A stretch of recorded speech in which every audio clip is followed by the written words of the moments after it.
You're listening to the Fan Club Podcast, where two polar opposites experience each other's fandoms for the very first time. Hey guys, and welcome back to the Fan Club Podcast. My name is Sarah. This is Matthew. And this is episode number 50. Woohoo!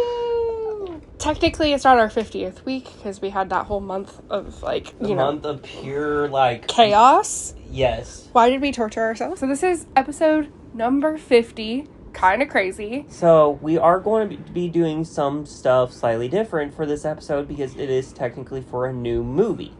This is our Scream 6 episode. The first 10 minutes will just be a spoiler-free review. If you haven't seen the movie yet, you probably should. But I mean, not everyone gets to have time to go to the We got extraordinarily lucky that we got to see it when we did. Yes. So we're going to have the timestamp down in the description on where to jump to. We will warn you when we're about to tell you spoilers. So if you don't want any spoilers, if you haven't had a chance to see the movie yet, we will give you fair warning when we're about to go into spoiler territory. Yes. So you know when to jump off. And we have no hard feelings or anything like that. If you want spoiler-free reviews, which we are going to do a spoiler-free review first. Also, since we are quickly approaching our 1-year anniversary, we are considering having a merch giveaway. Yes. Of anything, of one piece of any of your choosing. Yes. We're still working out the logistics of it. What we want the contest to be. So make sure that you keep an eye out on our channels, on our Instagram, all that kind of stuff. And if you want to win some free merch, go check out our merch store. We have a new design dropping in the next week or two. So for April and May, we will be covering Harry Potter, and those episodes will be a slightly different structure just because, we really don't need to watch the movies to know what happens. I basically have them memorized at this point. We're pretty much going to be doing, retrospectives of each movie. Yeah. So we're going to be talking about its part in the franchise, its part of a whole. Yes. But also... we'll still be doing the normal not blow by blow, but we'll just be We'll be talking about book to movie comparisons, that kind of thing. So it's going to be a little bit of a different structure, so get ready for that. And there's a new merch design that's coming along with it that I designed painstakingly with my blood, sweat, and tears. Yes, for 3 weeks. So, hope you guys like that. I'm really excited to see what it looks like on an actual t-shirt. And it's another, not play on words, but similar to the Reality Stones design. It's kind of inspired by that design in a way, but different. But also on a slightly different note, check out my Instagram. It's smithandco.spice. But go check out my Instagram. It's going to be linked down below. I'm starting to sell jerky. I am selling my seasonings. More pictures and videos and reels and all that will be uploaded eventually. It's just, I am learning Instagram, and this is sort of my It's kind of your baby, yeah. So I have to teach myself how to do everything. Also, we apologize for missing our Glass Onion episode last week. Our entire household came down with a ton of random sicknesses. And with hospitalizations and everything. We're all good, but it just took us out for a bit. It took us out for a week and a half. So we're finally on the mend. That's why you kind of hear maybe some coughing or some nasally stuff. I apologize, but can't really control that. Yeah. So, Scream 6. Overall, what are your non-spoilery thoughts? It's a great movie. I really enjoyed it. It was, to me, it felt like a mixture of 2 and 3.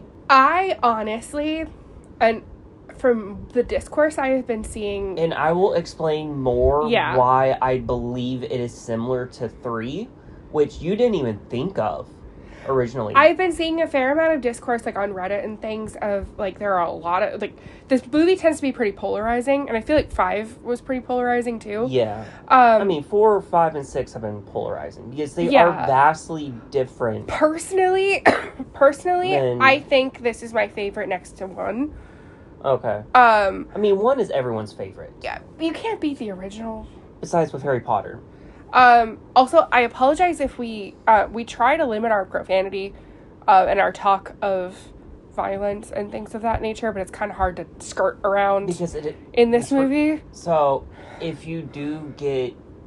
We're not going to talk about the blood and the guts and stuff like that. But we're not going to get too graphic, but we're going to have to mention it. Yes, so if you do have issues with violence, skip this episode and tune back in for Harry Potter, which is just as violent, but more fantasy violence. Yeah. More magical humans versus creatures violence. It's not as graphic. Yeah. This is a horror movie, but I don't really... I call it more of a suspense thriller, like a Hitchcock. Yeah, well, that's the thing. Like, we went to this movie, like, on the one random date night that we get, like, every once in a blue moon. Like, right after the movie came out. I think, it was the day it came out, which is miraculous. Yeah, what? I thought it was the next day. No, I'm pretty sure it was the day it came out.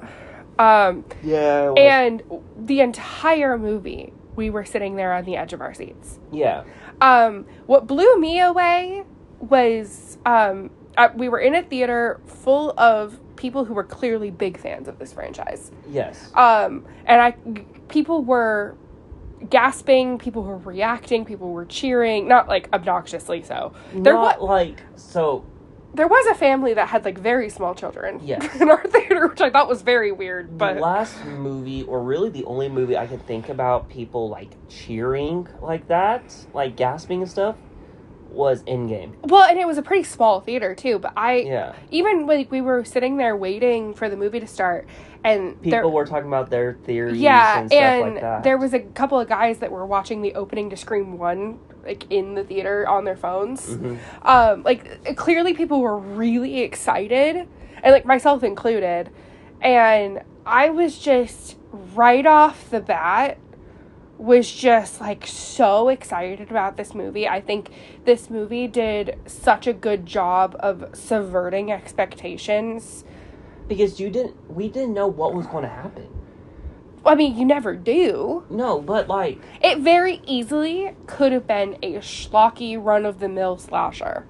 But Scream has never been a run-of-the-mill slasher. It's no. always been... I mean, there's not a whole lot you can do with slashers. That's not to say... But... That's not to say neither one of us have, like, zero problems with this movie. It's not perfect. There are problems. Yes, just like in any... normal movie, there are problems. The thing is, this movie... But there wasn't that many.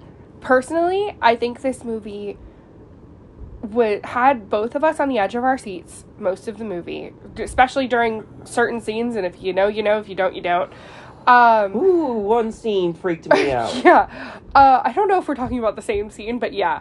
It had us both on the edge of our seats. I kept looking over at Matthew, and he had his mouth covered with his hand for a lot of it. Like, we were both, like, shocked at certain things that happened. But it was also, like, we came out of this theater genuinely so excited. And, like, it was such a good movie. Usually you and I, we watch a lot of Easter egg videos of the Scream movies and, like, who kills who. We both really like the logistics. And we couldn't figure out some of them. Well, there's this one video I highly recommend by a guy named Zach Cherry on YouTube. Is he the one that does... He's the one that does all the Scream stuff. Okay. If you know Scream and you know YouTube, you've probably seen a video of his. He does a really great video on the Drew Barrymore opening scene in the first one of, like, he even, like, diagrams it out and shows who's walking through what door at what time. Yeah, the one that has, like, the Scream, like, the pictures on the back. Yeah. Okay. He is so... And I'm pretty sure he does that for most of the movies. But, like, specifically the Casey Becker, Drew Barrymore opening scene, he does such a good job of laying it all out. It's super interesting. With who is interacting with her at that time. Yeah. And I highly recommend that video. It's really... It's a very, very well done video. But honestly, I watched so many predictions for this movie based on what people were thinking after Scream 5, and I still had really no idea what to expect. Yeah, that's the thing. Isn't this the closest between two Scream movies that's been released? Because it's been exactly 1 year. Well, Scream 1 and 2 were released pretty right after each other. Okay. Scream 1 came out, like, weirdly. It was a Christmas release of 1996, which is a very weird, yeah. And then Scream 2 came out, I think, the following summer. Okay. So it was, like, very quick. I mean, wasn't it Christmas time in the movie? It was Halloween. That's right. Well, are you talking Scream 1 or Scream 6? 1. People have said that apparently in Stu's kitchen there is, like, a calendar open to September. Oh. But that doesn't really mean anything. Yeah. But yeah, overall, this is my favorite Scream movie next to the first one. I really like 5 and 4 too. 2 and 3 can kind of die in a hole. Sorry about it. My order goes, I like 1 just because of Matthew Lillard. Matthew Lillard is unmatched. He plays the psycho so well. Yes. And, like, we just watched an SVU episode. My favorite show of all time is Law & Order SVU, and I've been rewatching it, and Matthew's been watching it with me, and Matthew Lillard is in the Carol Burnett episode. And he plays creepy and demented so well. But, like, the covert, like... To me, he will always be Shaggy. He'll always be Stu to me. He will always be... And I'm very grateful because one of the biggest theories going through this entire franchise is, when is Stu going to come back? Yes. Matthew Lillard wants to come back. That's the one spoiler I will say in this movie, in this beginning. Stu is not back in this movie. I'm okay with it, though. I want Matthew Lillard. I love Matthew Lillard. I just don't think Stu has a place in this franchise anymore. No, he does. Because he's part of the face of it. He's one of the OG. Well, Billy's technically the OG, but he's the mastermind behind it. Yeah, I mean, according to Ronan.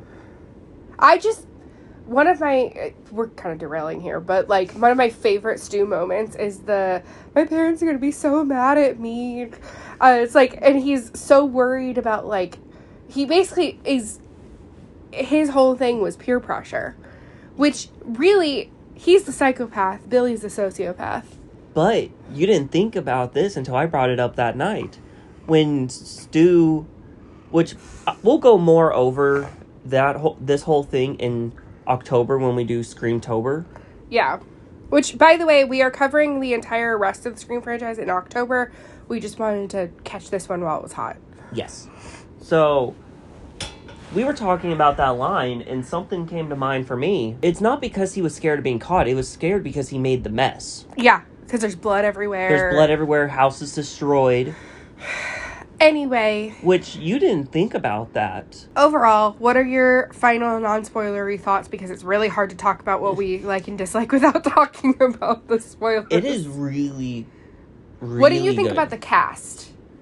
I like the cast. I really do. I was a little iffy on them in Scream 5. Well, it's because they're new.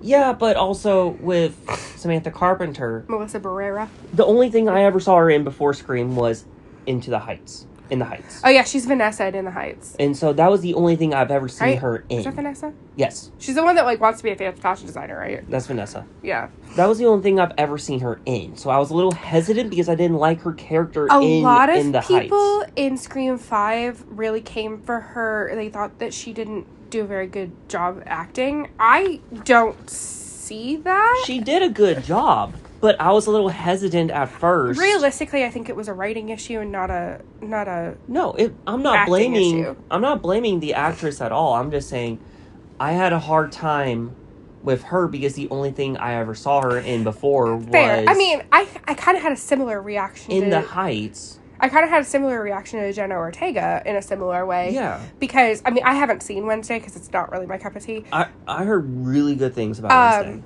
But Jenna Ortega, to me, like, I don't really have her... My only frame of reference is that tiny role she plays in Iron Man 3. And then what other people have told me about Wednesday. Yeah. So, other than that, she is Tara from Scream to me.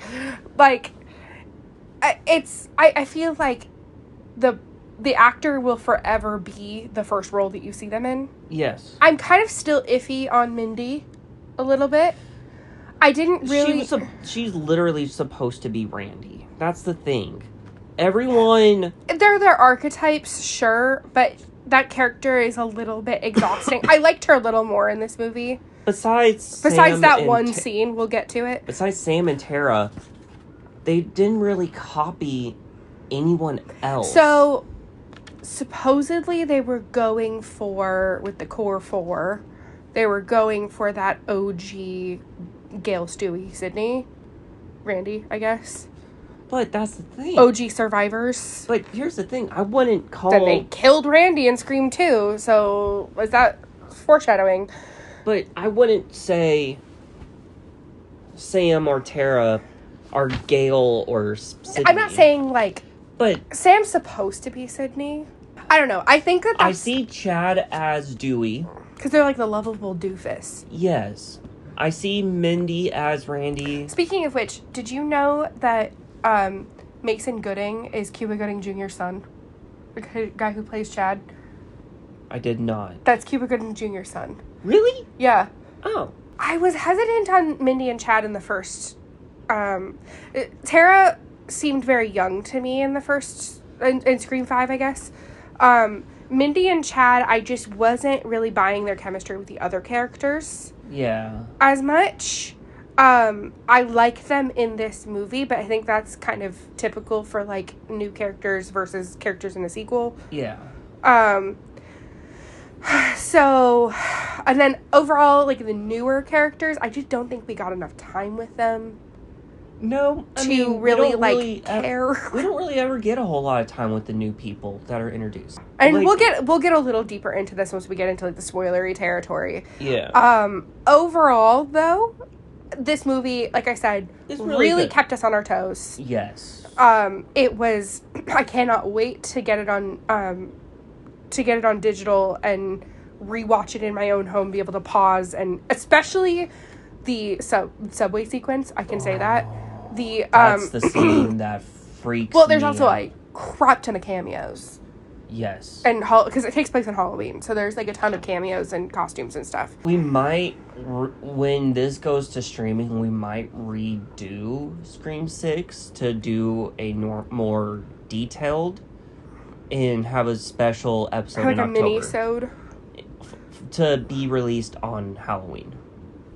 That's actually not a bad idea. I actually kind of love that idea. Where we'll just have 6 episodes, where we may just have 2 in 1 week. Just like a little mini, like, retrospective rewatching it. Because we don't have the ability to go back to the movie theater and watch it again. Unless if someone wants to buy us tickets. Or watch our kid. Yeah. Or both. I will gladly go back and rewatch this movie because it... And I think this might have been the first Scream movie I watched in theaters in my entire life. Because I don't think I watched Scream 4 on DVD at a friend's house. I think I watched Scream 4. Yeah, I watched Scream 4 in theater. And then Scream 5 came out last year on streaming. Only. So, and I wasn't into the franchise, the original trilogy. Because... We were little. I was like, we were 2 when the first one came out. So, like... But this sort of is one of the only slashers, in my opinion, that doesn't deal with, like, an unkillable enemy. Like, it's Jason, not supernatural. Yeah, like a supernatural enemy, like Freddy Krueger or Michael Myers or It's real Jason. people. Well, I say that, though. I do think that there is a fair amount of criticism with this movie that I don't think is necessarily warranted in terms of people thinking that it's super unrealistic. I mean... Personally, I think this movie, and it always has been, campy and ridiculous and meta. And but I mean, if you want realistic slashers, go watch a true crime documentary. I'm sorry. Let's get into spoilery territory. We're gonna we printed out a synopsis because we couldn't take notes in the theater. We could have, but I didn't want to be rude. And so at the end of it, we are going to discuss who we think killed who. So this, if you want no spoilers, end it now. End it now. This is your... We love you. We'll see you next week. And bye. But in all honesty, going forward in this episode, we'll have spoils. So fair warning, do not come for us saying we did not warn you. We're giving you like a 2-minute warning. Like, no hard feelings. Don't come at us. Go see the movie. It's great. And then come back and listen. Yeah. So, the movie starts with a girl named Laura, played by Samara Weaving, who I haven't seen Ready or Not yet, but I heard it's great. Ready or Not? Where she, like, marries into the family who, like, plays a bunch of games and, like... Oh, yeah, your dad was telling me about that movie. I really want to see it now, and it's written by the same people. Yeah. Ready or Not, it's like hide and go seek, where if the bride survives, she gets to marry in the family. If not, she gets, like, sacrificed or something. Yeah. Yeah. Weirdly enough, my dad recommended the movie, and yeah. I've heard enough discourse about it online. I really want to watch it. I just don't know where to find it. So basically, she's at a bar in New York City waiting for her Tinder date. She is a professor of film study. Or something like that. She teaches a course on 21st century slashers. Yes. Which includes stab. Yes. That's a very niche course. I mean, there's a course for, like... literally everything? Yes, there's a course. It might be at Columbia, actually. It's from, like, one of the Ivy Leagues. It's, like, the study and history of Batman. As, like, an elective course. Like, I looked I'm sorry, chemistry's not good enough for y'all? No, it's supposed to be, like, how Batman changed comic books. And, like, the ideology that Batman uses to fight his villains. Goes in depth on the villains, things like that. I mean, I can't say that... I can't say that I haven't been interested in the various times I tried to go to college into, like, some of the weird niche, especially film classes. There are some, like, weird ones. But you do learn a lot from them. The thing is, film is always supposed to reflect culture, no matter what... Yes. No matter what the topic is. It always somewhat reflects the culture of the time. Yes. Whether it's how it's made, who's in it, the actual story, it always reflects culture. Yes. So it would be a very interesting class, I think, given the right person teaching it. You wouldn't want a normal, like, average Joe to do it. You would want someone who would have, like... The issue is, I think that this course could very much go film bro-y. Kind of like, the fan club in 4. Yeah. Where it was literally... The cinema club? The cinema club. By, the killer in 4. So, she's talking to her Tinder date, and, who is, actually voiced by, Tony Revolori, aka Flash. Yes. Which, after watching the Tom Holland Spider-Mans, I can't unsee that actor. I saw him in something else lately, or recently. He's just such a doofus as Flash. Yes. He's just... I'm sorry to be mean to Tony Revolori, but he's, like, so unlikable as Flash. Yeah. Which is a good thing. I mean... So... The voice on the phone lures her out to an alley. Which I'm like, girl, you live in New York City. Do not be alone in an alley. And then the Ghostface voice comes on. It's like... You came into a dark alleyway by a mysterious voice by someone that you've never met. Yeah, and she watches slashers for literally a living. Yes. Like, how do you make that mistake? How stupid can you be? And Ghostface just comes up and stabs her in the gut. And then immediately takes off his mask. Yes. And this is the first time in this movie where Matthew and I, like, literally in the theater looked at each other. And at first I thought this whole movie was going to be... waiting for the cast to figure out who Ghostface was, even though we already knew. Yes. I was like, oh, this is a really interesting subversion. I'm kind of wishing they went with that now. I don't, because, I mean, he wasn't really significant to the plot, but he kind of was. So we basically go back. Jason, who is Tony Revolori's character, yes, calls his friend Greg. And they're talking, but Greg is only talking in Ghostface, and they're like, dude, we promised each other that we wouldn't talk in Ghostface. I didn't really love the monologue about Jason talking about what it's like to kill a person. I found that really unsettling. Because they wanted to kill Tara and Sam. That was their... The goal was to finish Richie's movie. Yes. And I found that line, like, kind of sick a little bit. It was a little... And I watch a lot of crime things, so it's, like, it takes a lot to, like, to take me out like that. Yes. But I didn't love that line. It kind of made me sick to my stomach a little bit. Yes. So then, basically, we learn that Jason and Greg are huge stab fanatics, and they basically wanted to carry out the rest of, Richie's plan. Which would have been, stab 9? Yeah. And Ghostface reveals himself and reveals Greg's dismembered body in the fridge. And they're playing the game hot or cold, and he goes in front of the fridge, and Jason gets stabbed in the back, which was a gruesome but very satisfying death. Is this the first time that somebody other than the final girl has murdered a Ghostface? Like a Ghostface has murdered a Ghostface? Oh, technically Jill killed Charlie. And same thing with... But she wasn't masked but she was still Ghostface. Yeah, but I'm talking, like, specifically... No. Billy's mom killed, the other dude. Mickey. She shot him in the head. Fun fact, so the guy who plays Mickey in Scream 2 has a show with Drew Barrymore on Netflix. Nice. So, like, they're, like, Scream alumni. Yeah. Santa Clarita Diet. Yeah, I always wanted to try that. I watched the whole thing. I thought it started off really good, and then it got really weird. Jumped to ship. And then, jumped shark, pretty much. Before it could get better, it, ended. It just, like, got canceled. Wasn't it, like, one of the very first Netflix originals? It wasn't even close to one of the first, but... I thought it was. No. So then we open on Sam, played by Melissa Barrera, attending therapy. I'm sorry, but this therapist needs to be, like... To be fair to him... No! You can't do what therapists are mandated reporters. And she is talking about, like, homicidal ideation. But so... No, you can't say, sorry, I'm not qualified to deal with your trauma. Yeah, no, he went about it in a really bad way, but, like, I could understand a little bit where he was coming from. So, my theory was, going in, that she was going to be a killer.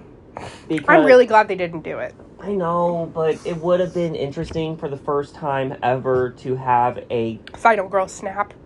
A previous survivor, essentially... snap.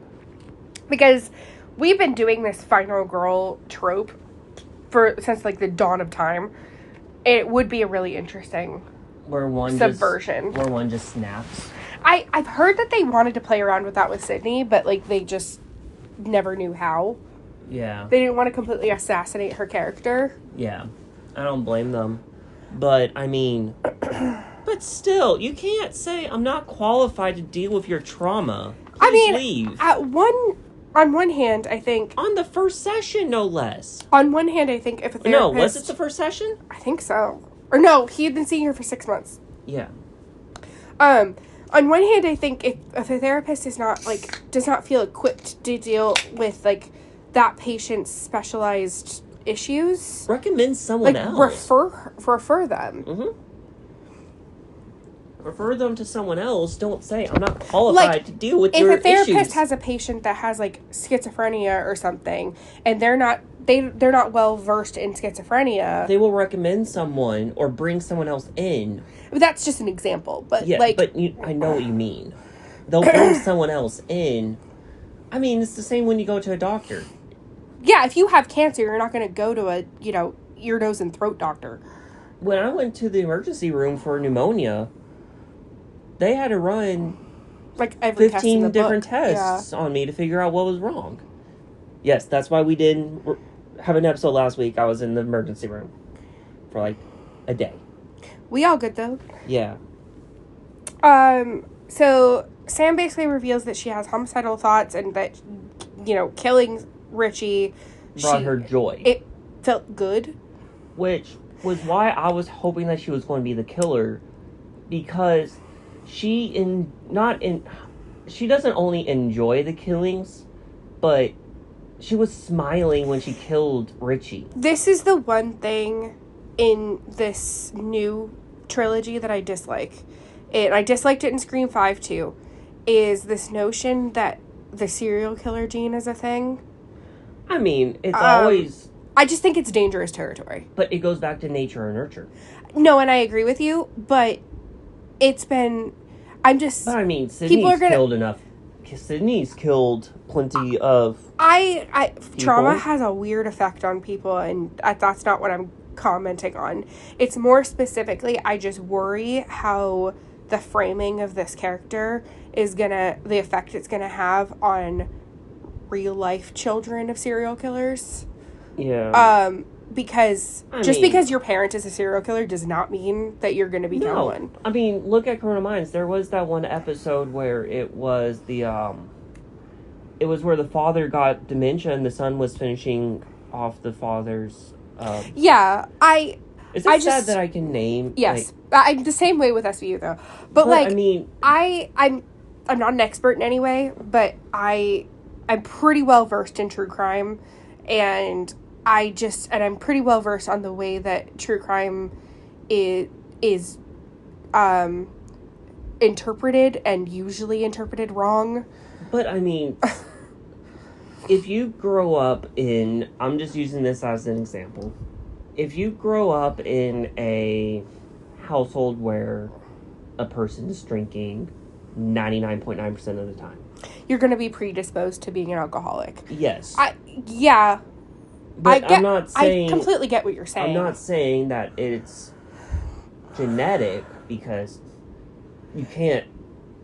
Well, and this is a debate... Genetics doesn't work like that. This is a debate we've been having, our society has been having for forever, whether or not... things are nature or nurture. Well, specifically in regards to the killing genetic. I mean, we've even had that conversation. We were having the conversation on the way home. Even the professionals haven't come to the consensus. Yeah. I think it's kind of a dangerous, slippery slope. I don't think it's genetic. I think it's more... It is a nature versus nurture thing. Yes. Some people are just born evil. Yes. But I do think that a lot of killers are born with an entitlement that festers. I mean, there's the thing that you and I were talking about where it was a study done on, like, serial killers' brains. They had a CAT scan, and most serial killers' frontal lobes were damaged. I can't do math to save my damn life. I could tell you everything there is to know about a serial killer. Give me an algebra equation, got nothing. What's the Pythagorean theorem? Yes. A squared plus B squared equals C squared. Sam goes to find her sister at a house party. Her roommate Quinn, played by Liana Liberato. That's a fun name to say. That Tara has gone to a house party with Mindy and Chad. And Mindy's new girlfriend, Annika. And Chad's roommate, Ethan. Apparently there's a ton of Easter eggs in this scene, with all the Halloween costumes. Like, the guy who tries to hook up with Tara is dressed up as Risky Business. Mm-hmm. And, like, there's a ton... I think Ethan's costume is a reference, too, but I'm not gonna lie to you, I don't really have a ton of knowledge on classic cinema that much. Yeah. Which, we might be covering more classic cinemas. I really, really love how protective Annika is. Mm-hmm. I think she seems really sweet. I wish we got more of her in this movie. Yes. Her death is heartbreaking. We'll get to it in a minute. I kind of think it's interesting how our group is dealing with their collective trauma. I think Mindy is kind of disassociating a little bit. And, like, Annika even calls her out for it, that, like, why are you at a house party when all your friends were literally killed at a house party a year ago? Tara just parties and drinks. Yeah. She drinks to forget. Chad moved on, I think, the healthiest. He's very realistic about it, I think. Yeah, he knows. I mean, it's all realistic. Everybody has their own way of coping. Yes, but I think Chad's was the healthiest. Like, Sam is living in the past. Chad's going through therapy, for sure. Yes, but he's trying to move forward. He's got to live his life. Yes, he's not going to let... I mean, Tara was trying to do the same thing, move forward. Sam is really struggling with the responsibility of killing Richie. Yes. Mindy isn't dealing with it at all. I mean, she's trying to move on because she's dating and, you know, trying to live her life, but I do... Yeah. She struck me in this movie as, like, just frustrated with her own emotions. Because she doesn't know how to deal with it.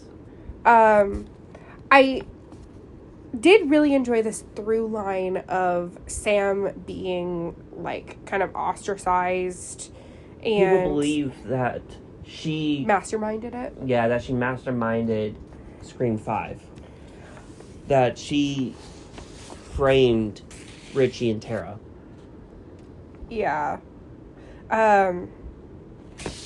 So then we learned that Quinn, the roommate, we learned that Quinn's dad is a cop, which I should have clocked, because they don't introduce characters that mean nothing most of the time. I mean, in all honesty, they did with... I should have clocked it as soon as Quinn started talking about her dead brother. I should have clocked it. She said he died in a car crash. I didn't catch that. She said he died in a car crash or something like that. So basically then Detective Bailey calls Sam and Tara in to question them about Jason and Greg's murder and tell them that a Ghostface mask was left at the scene with Richie and Amber's yes. Amber's DNA. Which Yeah. I'm like, did they share a mask? We never see them in it at the same time, so... No, they never shared a mask. No. All the Ghostfaces always had their own masks. This is one of my favorite little details of this movie, is the mask thing. Yes. The mask counting down. So when they're walking back, or when they are walking to the station, Sam is called by Ghostface, but from Richie's phone. Yeah. And she has a line where she says, "I never deleted his number." Why? I mean, I don't delete numbers from my phone. Yeah, I know, but I was like, you know, when I used to date before, you know, I got old and married, I went on, like, you know, one bad date with a person and they were immediately purged from my entire life. Like, I don't ever think about it. Because I don't want to waste my time with having to delete. I get that. A lot of people, like, don't want to waste the energy on a person to have to do that. I just find that very weird. Also, that's another thing I should have clocked, that, like, if this guy is dead, why is his phone still in service? I mean, people can get a new number. Or it could have just been someone torturing her. You can spoof phone calls and... Which, yeah, it's not hard. If you live from SVU, there's dozens of spoofing phone number sites. So, and that was like 2009. And out at the station, they are joined by FBI Special Agent Kirby Reed, played by Hayden Panettiere. I was so excited to see her back. I was not excited to see, however, her terrible, terrible wig. Isn't this like the first acting thing she did in a long time? She had a kid and went through really bad postpartum and then had like I think a pill problem for a while. Mm-hmm. And she was not doing well mentally for a while. Yeah. I don't know if she's coming back to the acting world. I would love if she did. But I completely understand if she doesn't, because she's been acting for forever. I like her. Wasn't she a Disney kid? Kind of. She was in a DCOM back in the day that was a 9/11 movie. She was in Remember the Titans as well. Yeah. She was in 2 episodes of Law & Order SVU. In 2? When she was a little kid, she played the daughter of an abuse victim, and then when she was a teenager, she was a teenage sex worker. I think this is before you started watching with me. Both were... I started, like, season 3. She was in season 2 and season 10. Or not season 10. We just finished season 10. Yeah. It was like season 6. Oh. Okay, so I saw her in the second... No! Oh, yeah. She was the one where, like, her friend got killed and it was the doctor. Anyway, I was so excited. Our whole theater was, like, cheering when Kirby came on. Yeah. Because Kirby, before she was announced to be in this movie, we didn't know if she died or not. No. It wasn't until in Scream... And most people missed it. In Scream 5, there's a scene when Richie is watching YouTube and... Like... There's a video on the side that is her giving a news interview. Yeah. And that is confirmation that Kirby is alive. But most people missed that. Unless you're like me and watched Easter egg videos. She has a special interest. She has a special interest in these murders because of Ghostface, but she catches serial killers. I really like her inclusion in this movie. However, I think Kirby was underused. I feel like she was used just enough. I think because they had her and Gale competing for attention, I think one of them in all of the scenes were underused. That they were in together. I think that they spent way too much time making these characters compete when they shouldn't have been. And I didn't like that. I mean, every survivor hates Gale. Well, that's the other thing is, like, we'll get to it in a second. So Gale, supposedly at the end of Scream 5, had said, I'm not writing a book about this one. And then she goes and does it. And Tara and Sam are pissed at her. Sam tries to punch her. She moves out of the way. She's like, I knew you would do that. And then Tara just hits her in the face. It's a reference to the first one. Because Sydney decks Gale in the first one. I thought she decked her in the second one. No. It's in the first one because Gale wrote a book about Sydney's mom. That's right. On their way back, they run into a bodega and they see Ghostface. This is one of those, like, very tense scenes. Yes.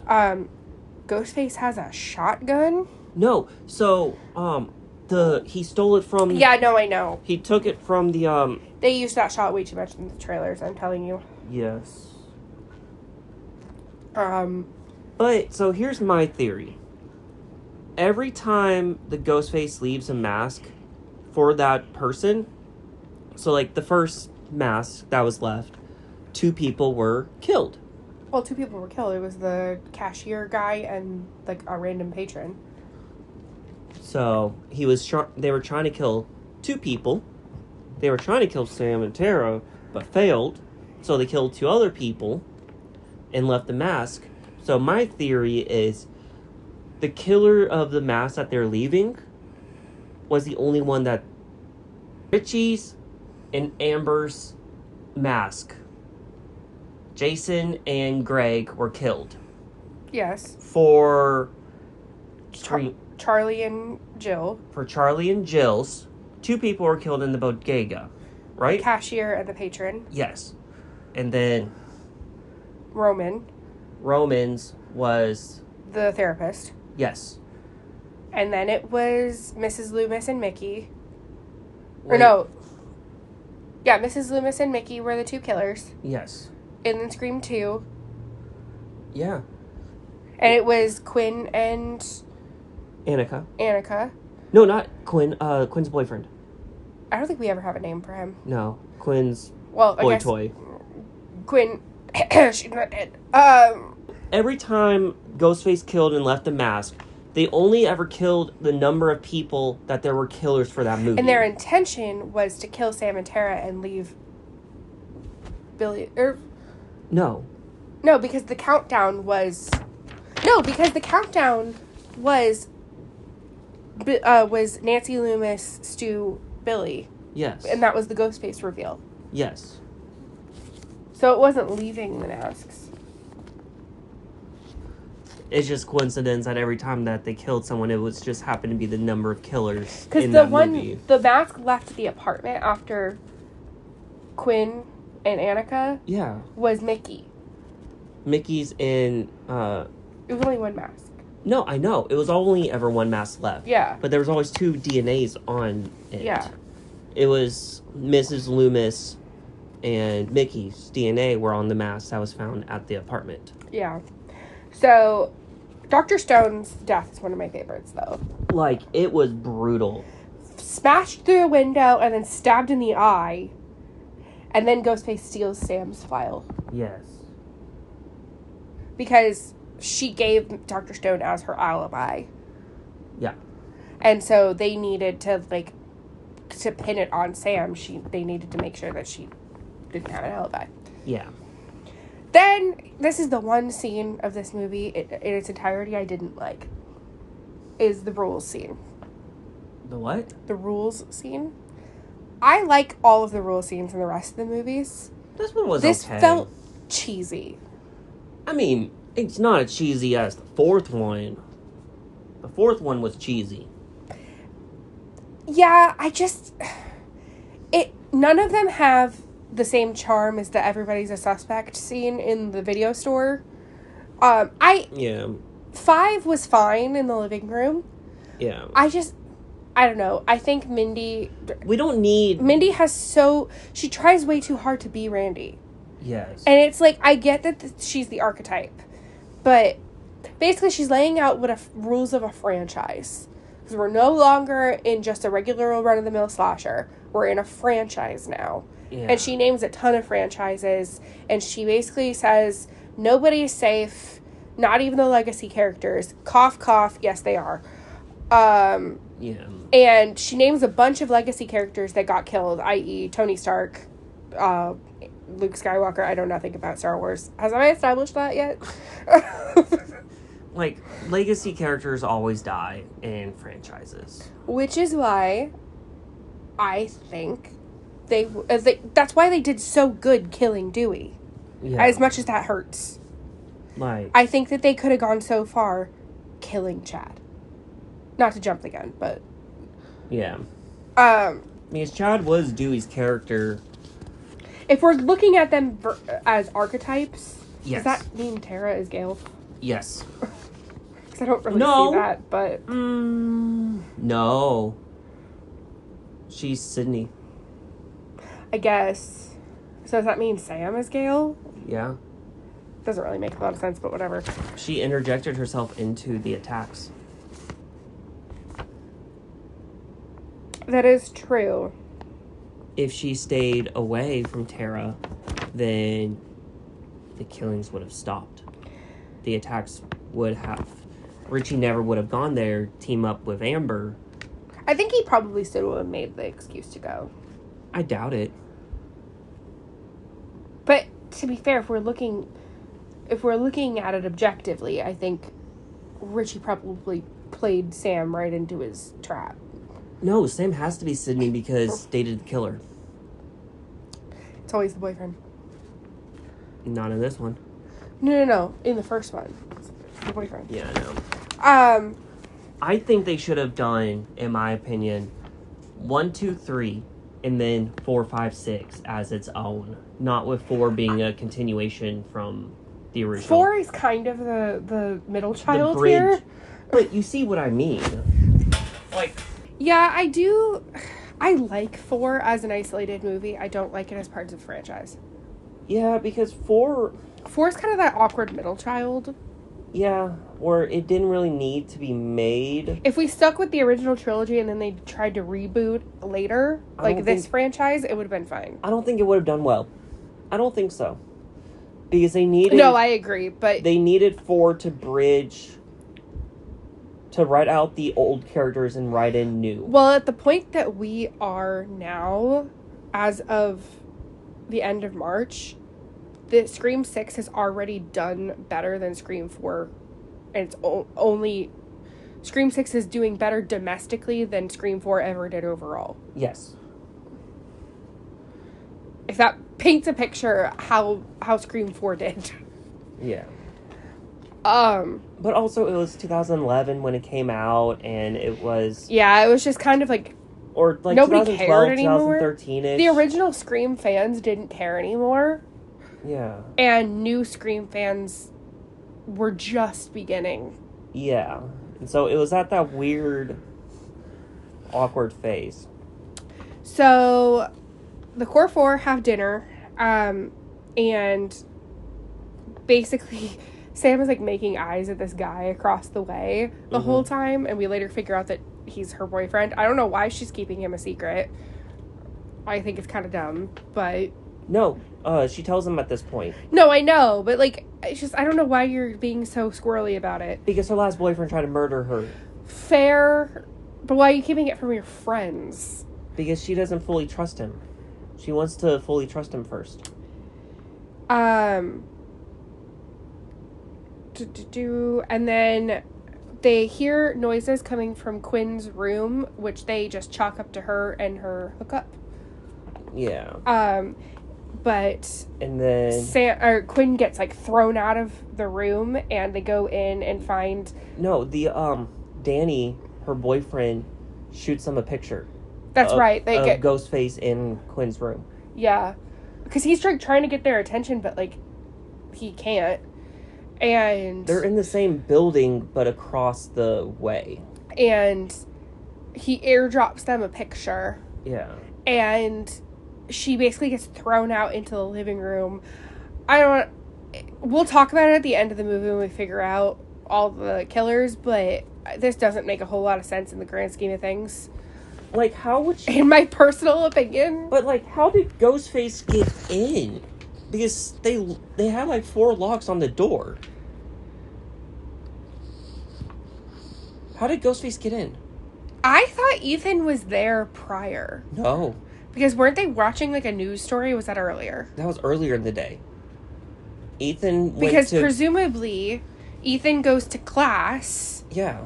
And then, he has to come back at some point. No, he doesn't live there. Well, he has to get back in. I'm pretty sure that's Ethan. I don't know. So then they try to get over to... They go into Quinn's room. After and Annika gets stabbed, like, in the gut. And they barricade themselves in the room. They find Quinn's boyfriend in the bathtub. And he's one of 2 characters in this movie that we know nothing about that get killed off screen. Yes. That are just trying to pad the body count, basically. Pretty much. I don't love that. I don't love that we don't know anything about them. I just find it kind of useless. But, I mean, Quinn was just sleeping around with people. Yeah, I get it. So then Danny brings out this big ladder, and this is the scene that I literally held my breath the entire time. Oh, no. I was fine with this. I mean, this one was terrifying. I am extremely afraid of heights and have terrible balance. So, like, this scene would have been awful for me. Yes. So they put the ladder between the 2 windows, and keep in mind, Annika has also, like, been practically disemboweled at this point. Yes. And Mindy has a slice in her arm, and so they're, like, trying to get across, and Ghostface comes in the room while Annika is on the ladder. Like, halfway, and starts, like, lifting the ladder, shaking it. This death is so sad. I know. And he just flips it, and she falls and smacks her face on the dumpster. Yeah. And then dies. Yes. And you hear the thud. And honestly, I think this is some of the best acting of Jasmine Savoy Brown, who plays Mindy. Yeah. I think that her reaction to all of that is so incredible. Yeah. And we get the reaction of Detective Bailey, like, talking about his daughter. A lot of people say that they, like, suspected him at this point. I fell for it hook, line, and sinker. Yeah. I felt like his reaction felt genuine. Yeah, but I mean, you can fake something enough. So this is when we get introduced to our shrine. So this is why I say Scream 6 is a mixture of 2 and 3. Because think about it. What's a movie? Just a shrine to something. The Stab franchise was a shrine to the original killings. It's just odd because this is supposedly like Richie's shrine to Stab, but, or to Ghostface. But Richie is obsessed with Stab movies, not the Woodsboro killing. So why does he have all the Woodsboro evidence? I think he's both. Because Woodsboro inspired Stab. The first 3, but then Sidney sued them, and they had to stop. No, because he wanted to recreate the Stab movies because he didn't like that they weren't a part of the original franchise anymore. That's true. So he wanted to recreate... So he was just fascinated by the Woodsboro killings, not necessarily... Stab got him to be fascinated with the killing. This is basically an abandoned cinema, and it has everything. It has Stu's red robe, Tatum's dress that she was killed in, Billy's white t-shirt with the blood all over it, the bricks that Kirby died on, the fax machine, which don't get me started. The house blew up. That doesn't matter, Sarah. Things can blow up and things can still survive. It literally had like a scorch mark on it, and that's it. No, it was half melted. It was half melted. Like, it has every... The knife. The only things that are missing are the masks, obviously. Yes. The masks are the only things missing, and the... Yeah, masks are the only thing missing. The, Besides the 3. Yeah. Jill's flannel is there, which isn't actually is a very interesting theory that, the Ghostface killer is usually telegraphed by whoever's wearing a blue flannel. Yeah. So, Billy is wearing a blue flannel prior to taking it off, and then he's just wearing a t-shirt. Mickey is wearing a blue flannel. I think Roman wears one at one point. Jill wears one at one point. Richie wears one at one point. And then Ethan wears one in this movie. So I have a blue flannel in my killer? It's a specific type of blue flannel. I mean, Jill's was blue and white. It's a specific pattern, though, is my point.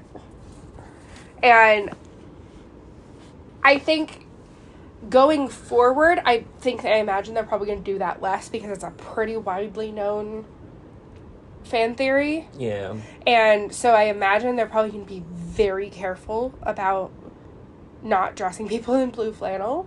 Or it could just be a red herring. Yeah, I think it would be really interesting to have somebody that we all suspect wearing a blue flannel and then surprised they're not the killer. Kind of like what they did at the beginning of this movie. Where we thought, what's his name? Was just going to be the killer. Danny. Was just going to be the killer. Yeah. But they already did the boyfriend thing, so... No, not Danny. I'm talking about, Jason. Flash. I really like this. If you suspend your disbelief a little bit, I really like this set piece. I think it's really interesting. The shrine. Mm-hmm. If you think about it too hard, it all falls apart. How? How does it fall apart? Just the logistics of how all the pieces got there and stuff. It falls apart. I've seen enough on Reddit from people being like, this isn't realistic. There's murder shrines to, like... I'm like, people have bought Zodiac letters online. People have, like... So that doesn't matter. I agree with you. I'm just saying... Things can get lost in evidence. I'm more so commenting on what people have said on Reddit. Forget people on Reddit. Most of Reddit users are, like, weird people. I use Reddit. And you're weird. I mean, I use Reddit also. Just for, like, gaming info and Destiny and stuff. But, I mean, in all honesty, it's not weird. There is that throwaway line that Gail says, like, oh, cops like money, and people didn't like that. And I'm like... They do! It's the truth! People like That's money. the whole reason why, like, serial killer memorabilia goes up for auction all the time. Yes, it's because things get lost in evidence. We're not blaming all cops do this. We're not saying that at all. But it does happen. I do think that... Okay, so supposedly in universe, this shrine was being built prior to the events of Scream 5. Yes. So when Scream 5 was happening, how were the cops not being like, hey, every piece of thing from, the previous 4 times this happened has gone missing? Maybe we should check into this. Cops and this is happening. Cops retire. And then when they figure out it happened in the same house as the first one, they're like, I don't think they would have... I'm not saying they would not have connected the two, but I mean... some people are just stupid and bad at connecting dots, so... But murders happen in the same place in New York all the time. They don't connect the murders like that. It's the exact same house, though. Okay. 25 years later. I think it would have been a little different if we had, exact same murders in exact same places. If we had another person in a garage door, for example. Then they might have, but, in all honesty... The actual individual murders were different enough. Yeah, a house is just a house. Yeah, but a bunch of teenagers killing each other? Teenagers are crazy. So... in this one, it was one teenager and one adult. I do really like this set piece. I think it's really interesting. I think the concept is really interesting. I like that it pays homage to not just Stab as a franchise within a franchise, but also the previous 5 movies. I think is really interesting. Mm-hmm. Personally, I think it's a little sick, but... a movie... Sorry. What were you going to say? I think it's a little sick, especially, certain pieces, the bricks that Kirby bled out on, and... But that would be evidence, because the blood was dry. I'm not saying it's not. I just think it would have been so chilling to walk by a pile of bricks that you almost died on. She was. I know, I'm just saying, it would have been so weird. You know a movie that I want to cover that I know I will not be able to cover with you? The Weird Al movie. That movie is bizarre. I would love to... That movie is it's a riff on a classic biopic Oscar bait movie. It's hilarious. It's very dumb, but it's supposed to be. Oh my gosh, it is hilarious. I love Daniel Radcliffe so much. Did you know he's going to be a dad? Yes, you told me yesterday. Yeah, his girlfriend's pregnant. Yeah, you told me yesterday. So weird. I have a 2-year-old, and I think it's weird that an actor that I don't know who's 4 years older than me is having a baby. Yeah. Anyway. But, Sam goes up to Billy's outfit and sees another vision of him. I could do without the Billy hallucinations in these movies. I don't mind it because I also like Skeet Ulrich. I do too. However, I think the de-aging is a little weird in Uncanny Valley in the same way as those really creepy hyper-realistic video games. But it makes sense because he would not have aged in Scream. All the pictures that she would have seen would have been... I get it. I'm not a big fan of... I just don't really like this direction that they're going with Sam's character. They did that with Scream in Scream 3 with Sydney and her mom. Her hallucinating her mom. Yeah, but that's the thing. I don't really like Scream 3. It makes sense. I think it's dumb and campy. It has its own place. I'm not saying I dislike it entirely. It's definitely not my favorite Scream movie. But, it helped without this, because I'm thinking more of it as that's her conscience. I don't know. I didn't like it in the Scream 5, and I don't like it in this one. No, because it's her conscience is... I know that they needed to do something other than her just being a classic final role. No. I know they needed to make a twist on it. it's not even that. She is a final girl. She is the quote-unquote final girl. But it's her conscience talking to her, trying to protect her. It's her psyche trying to protect her. Yeah, I don't know. I'm just not a fan. I mean, everyone has a... I don't their really conscience know... talks to them in their own way. No, I know. I just don't know if I dislike it because I think it's... I think really what it boils down to is what I said before. I don't like the implications of, like, the killer gene. I also just don't like the de-aged Skeet Ulrich thing. But it makes sense. Why?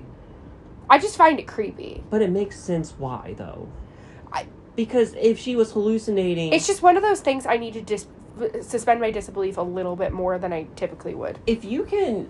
I'm sorry, but if you can suspend your disbelief on Chad's supposedly death-surviving attack, then you can suspend your disbelief on young Skeeter Ulrich.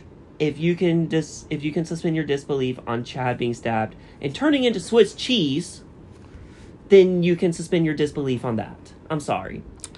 I know. I just don't think one and not the other. I've never really liked movies where, like, the character has weird hallucinations. It's just like, I'm not even saying they're hallucinations. They're her... No, they're hallucinations. I know, but it's just her conscience talking to her. It's her conscience trying to help her. So then we have the scene in Gail's apartment. Personally, I think they should have taken Gail out. No, we have the park scene where they were trying to find Ghostface in the park. Because the next attack would have been in a park. Oh, yeah. And so they were using them as bait to try to lure them out. And then Kirby was hacking the person's phone while they were talking to each other. And they basically, track the call to Gail's apartment. I think they should have taken Gail out. Absolutely. I think I would much rather have suspended my disbelief for either her or Chad, not both. Yeah. I think that this scene was weird, and part of me wonders if Sydney was in this movie. It makes me wonder if they would have killed her. Yeah, killed Gail.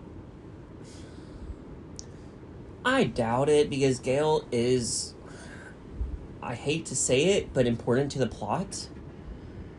Is she at this point?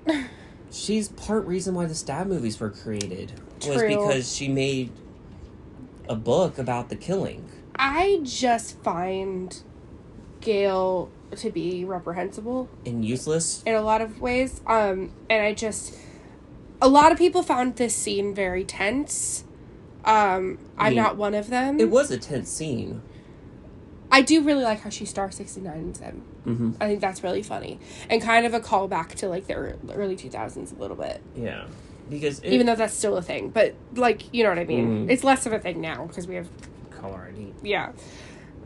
But, I mean... And nobody answers their phone if it's not programmed into their phone. Yeah. I'm sorry, but all these people, like Gail, should not have answered the freaking phone. Why would you answer? I would never answer my phone, like, ever. Like... Even if it's my mom. Who knows? You could be spoofing her number. Like... with the amount of times you've been called by the killer, why would you answer the phone to a number that you don't recognize? Yeah, I would. If I was the victim of these heinous murders, any person that I ever came in contact with, I'd be like, no, I'm not giving you my number. I don't own a phone. Yeah, like... or text me only. No, don't contact me ever. Do not call me. Just text. I'm living in a cabin off the grid. You cannot contact me. So you're pulling a Sydney. I mean, they still found her, didn't they? Like, I write purely in snail mail now. No, they did find Sydney. Then he was never attacked in her I guess house. she made herself found. Yeah. Like, I communicate purely in snail mail now. Ghostface, you can't catch me. Raven. Raven only. Carrier pigeon? Yes. Carrier pigeon and smoke signals. Your Ghostface can't intercept that. I always wondered, how did carrier pigeons work? Like, how do they know, like, where to go? I don't want to get into that, but... But, like, think about it. How did they know? It's like, oh, take this to this place. Like, take this to the king. They're a bird. How do they know where the king is? I mean, in Harry Potter, all the mail is delivered via owls, and, like, a lot of people have been like, so can owls read? No, they take them to the owlery, and then a male person probably gets them from there. No, that's at Hogwarts, but, like, yeah. Hermione sends Harry letters. I mean, they are magical owls. So, I mean... Anyway, tune in next month for Harry Potter episodes. So then we have the infamous subway scene. And fun fact about this movie, there is over 200 costumes just in Halloween costumes. There's over 200 references to other things. Oh my gosh. Including Mojo Jojo, mm-hmm. who is also voiced by Roger Jackson, who voices Ghostface. Yep. There is a bunch of classic horror references that are super obvious. Several Wes Craven references. Yeah. There's a lot. There's a ton of videos on YouTube kind of going over them if you're really curious. Mm-hmm. This scene is super, super tense. This is the one that I was talking about. This one, to me, is more intense than the bodega. I think this scene is slightly less intense than the latter scene to me, though. No, because this is the one where it was full on, where no one trusted each other. Like, everyone's trust was dwindling down. Because no one knew who the killer was. Well, and so everyone... also they get separated. And so Ethan and Mindy are on one train, and the rest of them are on the other. Yeah. And Mindy keeps seeing... Different Ghostface. Because obviously Ghostface exists in the Stab franchise. And so it's a Halloween costume. Which, I'm like... Because it was a Halloween costume before. That's like Yeah, I know. But that's like somebody dressing up as Ted Bundy. No. That's like somebody dressing up as the Unabomber. That's weird. No, it's not. It's weird. It was weird to make a movie. That's like somebody dressing up as Jeffrey Dahmer for Halloween. Like, it's weird. It's not like that at all. Because, Jeffrey Dahmer was, like, for years and years. The original Ghostface that Stab 1 is based off of was... I guess they're dressing up as the Stab character, not, like, Billy Loomis. Yes. Sure. I mean, if you want to go that far, like... I mean, we can blame Gail for all of this, for writing the first book on Ghostface. Technically, I think that I'm not a lawyer, but I feel like she could have caught some charges for maybe inspiring... Is that possible? No, because, I mean, technically anyone can be inspired by anything to kill. You could argue that I'm pretty sure the guy who shot John Lennon was inspired by Catcher in the Rye. I don't know how, because I've never read that book, but... Yeah, and so, no, you can't sue someone for being inspired. Isn't that like a wrongful death suit, though? But I guess the killer made their own choice. Yeah, the killer interpreted it in a certain way. But I mean, in Scream 2... You wouldn't win. No, but like in Scream 2, it was because Sidney killed Billy. That's why, in Scream 2. And then Scream 3 was... Roman was just a nut job. A nutcase. Mindy gets stabbed. And, like, I kind of figured that it was Ethan prior to this, but this is definitely when I was like, okay, so it's Ethan. Because she was watching Ethan the entire time. But we'll get to it. I don't think it was Ethan that actually did the stabbing. No, it wasn't Ethan who did the stabbing. Because Ethan was never in the Ghostface outfit in the train. I imagine he probably had it on him, though, in his backpack or something. No, it wasn't Ethan. No, I know. It wasn't. It was Quinn. But Because Quinn revealed it at the end. Yeah, I know. But this was the first time I was like... I didn't think that there was going to be 3 killers. I kind of figured it was going to be Ethan and Quinn. Yeah. But at this point, we also didn't know Quinn was still alive. Yeah. So... I don't think the dad... Or, blah. I mean, we're about to learn anyway, So, then we get back to the theater. Sam has another vision. And Billy tells her to defend herself, and she takes Billy's knife, which still has blood caked on it. Which... It would have been in evidence, and so you can't wash evidence. This is true, but whose blood is that? Is that Sydney's? Yes. Because Sydney was the last person that he stabbed. And then... Sydney was the last person most of the Ghostface stabbed. When you think about it. Bailey calls and says that he found out Kirby was fired from the FBI. Mm-hmm. Do you believe that? No. Or was that all a lie? That was a lie. For them to distrust her. Because if she was, then she would not have. I think that was like supposed to be a red herring. So communism. I think that was supposed to be a red herring to make us suspect Kirby, but like some people have suspected that she actually was snapping. I don't think so. But I'm also like, if she was gonna snap, she would have snapped way prior. No, but also remember. What do we learn from Criminal Minds? A killer always interjects himself into the case. Yeah. I don't know. I think if they maybe telegraphed that earlier in the movie, I think I would have bought it more, but it makes... I didn't really buy that lie that he was trying to pin it on her. To get the blame off him. Yeah, it didn't work on me, though. That's my point. Think about this. The killer interjects himself into the crime. The original murder for Jason and Greg, or whatever his name was. Fridge Boy and Flash. Fridge Boy and Flash. Our new superhero duo. Fridge Boy and the Flash. Not the Flash. Flash. I think... was originally a different crime. I apologize about the motorcycle passing our house right now. Yeah. I think a different cop had the crime, but then found the ID of his daughter's friend and then took the case over to make him be a part of said case. So then Ghostface stabs Tara in the back, and we never see anything about it again. And she does not really even react ever again to this injury.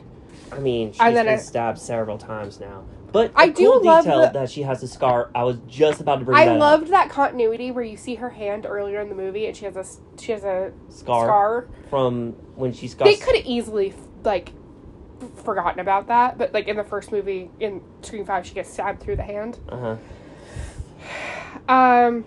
This is when we get so then Ghostface stabs Tara, and then a second Ghostface appears, and they both make Chad into Swiss cheese.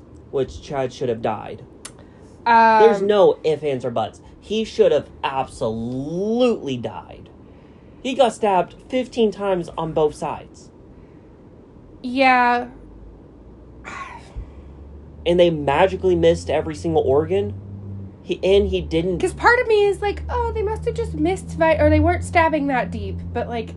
that many times. He would have bled out. I do really like the simultaneous wipe, though. Yeah, that was fun. Cool. That was pretty cool. I don't think we've ever had 2 simultaneous Ghostfaces. No, we did. Technically, Billy and Stu's killing of Well, yeah, no, but I mean like on screen at the same time.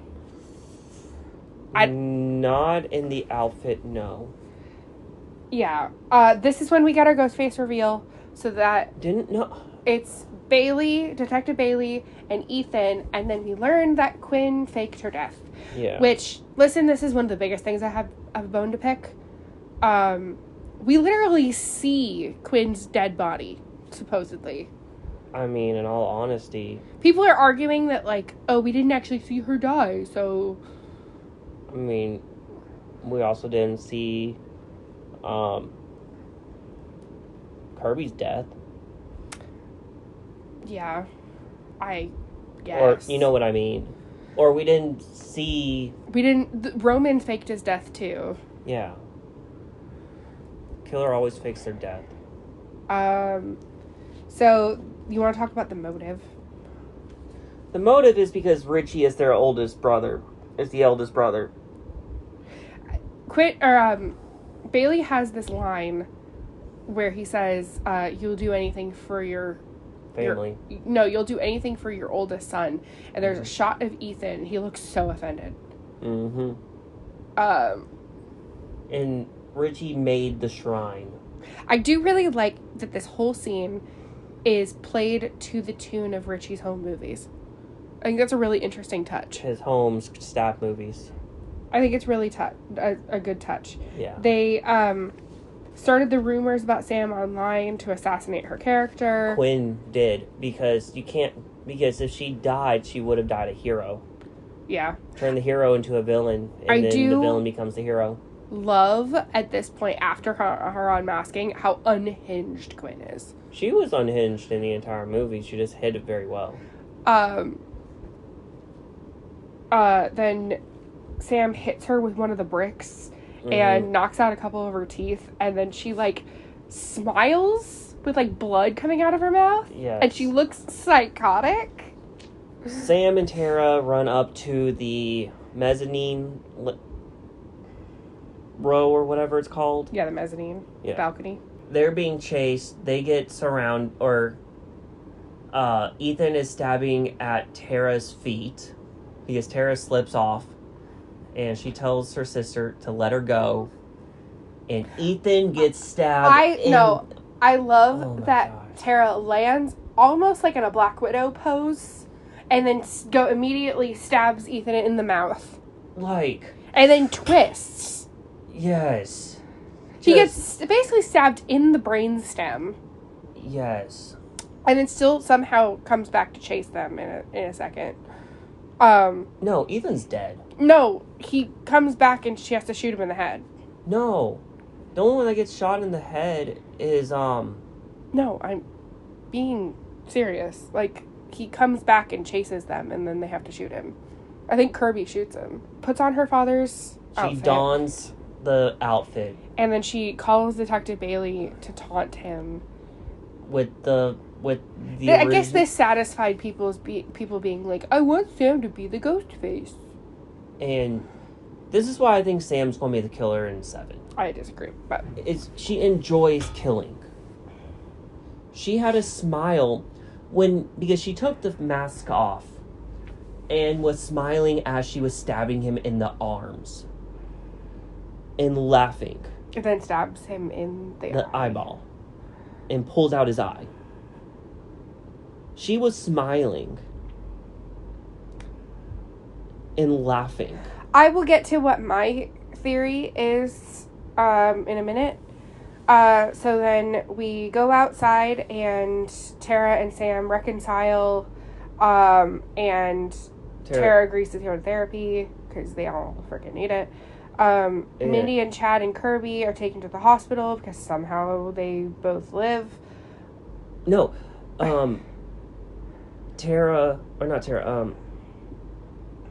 Chad's sister, Mindy. Yeah, that's what I said.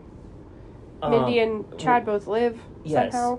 Because she runs up to them outside and is like, Ethan's the killer. We're like, we know. He's dead. She's like, I missed the monologue again? Yeah. I do like Kirby's, we're all just a big effed up family. Mm-hmm. Are they the core 5 now? I think it's a Kirby. There's a shot of Sam holding the Billy's Ghostface mask and then discarding it. Yeah. And that's the end of the movie. Mm-hmm. Personally, I think that Scream 7 is going to go in a direction that we haven't seen Sam and Tara's mom yet, who is Billy's ex. I think it's going to be Billy's ex and Stu's sister. I don't think so. And I think they're probably going to go looking for survivors because they just want all of this crap to be done. I don't think so. I think it's probably going to be... just knowing how these movies reference culture, it's got to reference true crime. I don't want it to do that because it references true crime in every single one of these movies. No, it doesn't. Yes, it does. No, I mean, like, real life, like, true crime documentaries and stuff. The post that I read was that how these cases reflect on the families of the killers and how the families of the killers will be fed up with all of the treatment that they're getting. And I think that would be a really interesting motive. Yeah, but, I mean, then... I do think the reason why we haven't seen Sam and Tara's mom is for a reason. Or she's just not important to the story, because she's really not important to the overall story. Let us know what you guys think Scream 7 should be about. Because I guarantee you they're going to make another one. Cause they already announced that they are. This movie did so well. Scream 7 got announced, like, right after Scream 6 was done. How long do you think they'll go for it? A year or two. No. How many more Screams do you think there'll be? I think what they're going to do is the same pattern where they'll do... Do you think Scream 8 will be the last one? No.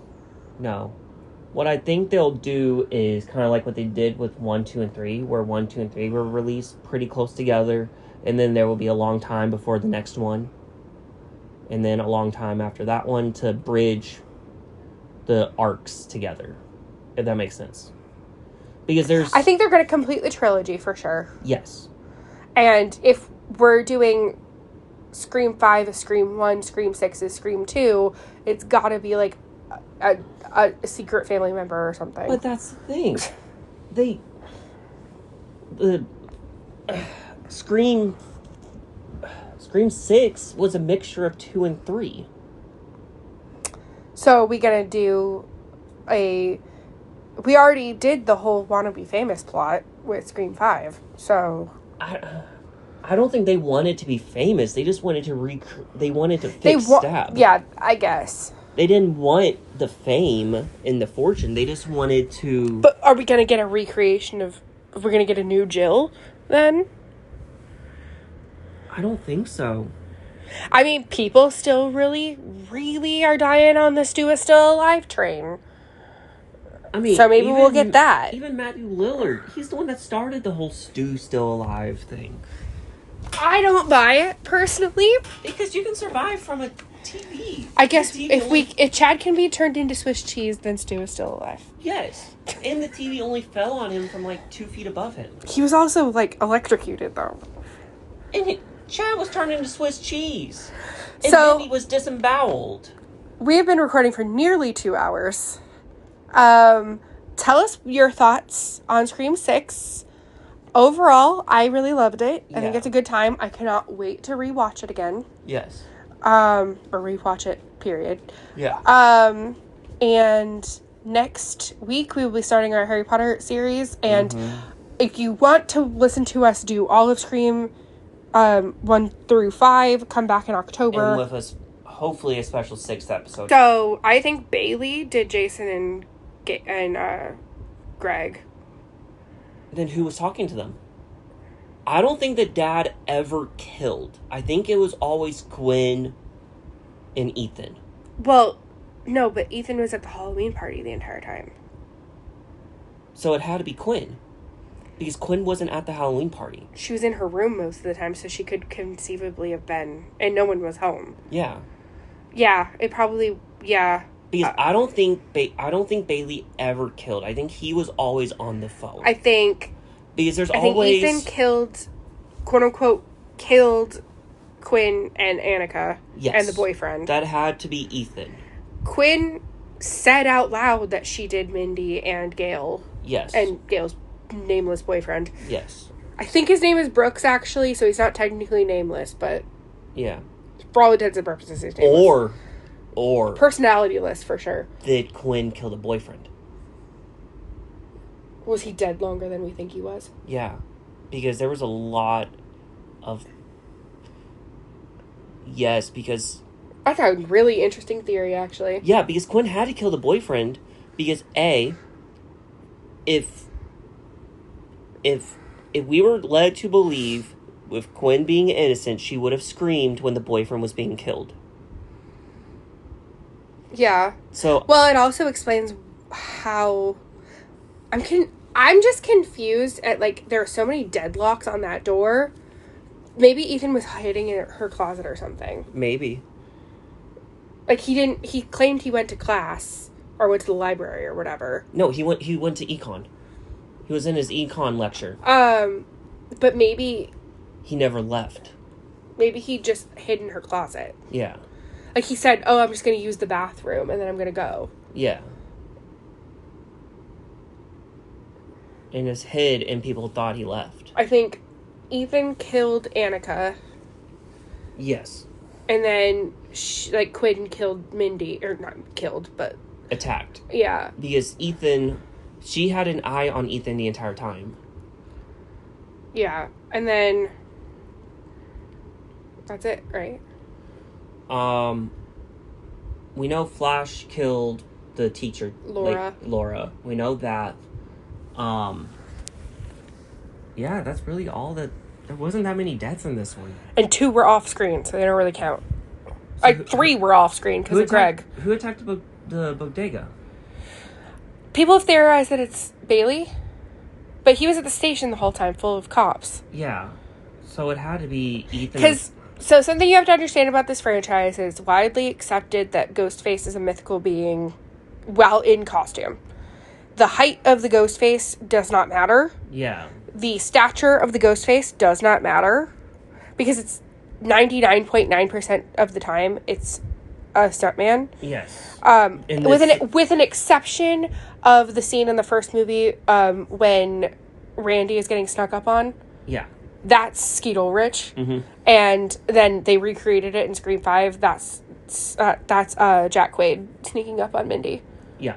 But other than that, and then there's one scene where Matthew Lillard is running up the stairs in the Ghostface costume. Yeah. That's it. The rest of it is yeah. But, like, in the first one, Billy and Stu hold the knife differently, so the stuntman holds the knife differently. People have really come for how could Amber have conceivably killed Dewey when she's 5'2", and, like, she lifted him up off the ground. We'll talk about it in the Scream 5 episode. Yeah. But it just, it doesn't matter who's under the mask. Yeah. Is my point. We're just trying to figure out, like, timeline-wise. With the story, who would have killed who. But this one plays it out pretty fluidly. Like, the killer usually doesn't say, like, who kills who. But, so, do you want to guess, out of all of the Scream killers, who killed the most and the least amount of people? I think the least is tied for either Bailey or Mrs. Loomis. It's not a tie. Mrs. Loomis only killed, I think, just Randy. If I'm being honest. The most is probably Roman, because he's alone. Yep. Miss Loomis killed... Or no, the only person Miss Loomis killed... Or no, she killed 2. Mickey... And Randy. Then... Roman killed the most because he was the only one. And, Amber is probably next on that list, because Richie only had a few. Mm-hmm. Amber did most of the work. I think next was Billy. So, overall, my rating goes 1.65423. Mine goes 1... Yeah, about the same as yours. 1... I like 5. Yeah, I said 1.654. I say 1.56.432. And Okay. 3 and 2 can... I don't like either one. 3 makes sense, but also, do we want to connect the Scream TV show? Or is that its own entity? I think it's its own entity. A lot of people have considered that maybe Scream, the TV show, exists in the same universe. As just... Because it's like a different Ghostface mask. A lot of people think it exists within Scream. Just a killing somewhere else? Because it's not Woodsboro. I'm actually considering rewatching Scream, to be honest. But, I mean... TV show. In all honesty... Because I've only ever seen the first season. The first 2 seasons... So, like, season 1 is a mixture of Scream 1, 2, and 3. With the storyline. Mm-hmm. I never watched season 2. Or I started season 2... You want to rewatch it? No. It was made by MTV. So it was hard to watch. Okay, so let us know what your thoughts on Scream 6 are. We will talk to y'all next week. Bye. If you would like to support this podcast, you can subscribe to our Patreon to gain access to bonus content and listen to each episode ad-free a whole day early. Go to thefanclubpodcast.myspreadshirt.com to get exclusive designs on t-shirts, sweatshirts, mugs, stickers, and many other items. We will even have limited edition designs in the very near future. Follow us on all of our social medias for updates and what we are working on in real time. We are part of the Needlessly Nerdy Entertainment Network. They are a conglomerate of podcasts and blogs that provide entertainment, news, and reviews of all things nerdy, including movies, TV, books, video games, tabletop games, cons, pop culture, and more. Go check out all the amazing shows and the network at needlesslynerdy.com. Needlessly Nerdy, your source for all things nerdy. www.needlesslynerdy.com.